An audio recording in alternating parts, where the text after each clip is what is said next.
আল্লামা ওয়াহিদি রহমতুল্লাহ আলাই হজরত আবু বকর রাদিয়াল্লাহু আনহু থেকে বর্ণনা করেন, তিনি বলেন, একদা নবী করিম সাল্লাল্লাহু আলাইহি সাল্লাম ও হজরত আবু বকর রাদিয়াল্লাহু আনহু একসাথে বসা ছিলেন। হজরত আবু বকর রাদিয়াল্লাহু আনহুর গায়ের জামাখানি তখন অতিশয় জীর্ণ শীর্ণ ছিল, এমনকি এর দ্বারা তার শরীরের পূর্ণ অংশ ঢাকছিল না। সে মুহূর্তে হজরত জিবরাইল আলাইহিস সালাম সেখানে উপস্থিত হন। সালাম দেওয়ার পর তিনি রাসূল সাল্লাল্লাহু আলাইহি সাল্লামের নিকট আরজ করেন, হে আল্লাহর রাসূল, আপনার সাথে হজরত আবু বকরের জামাখানি এত জীর্ণশীর্ণ কেন?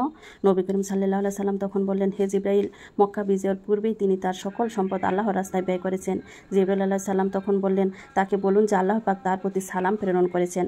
জিবরাইল আলাইহিস সালাম আরও বললেন যে আবু বকরকে এও জিজ্ঞাসা করুন যে তিনি তাতে আল্লাহর উপর সন্তুষ্ট রয়েছেন নাকি অসন্তুষ্ট।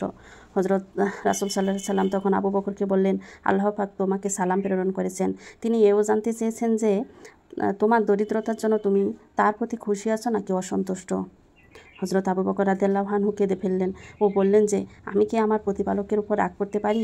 আমি সর্বাবস্থায় তার উপর সন্তুষ্ট আছি। সুবহানাল্লাহ।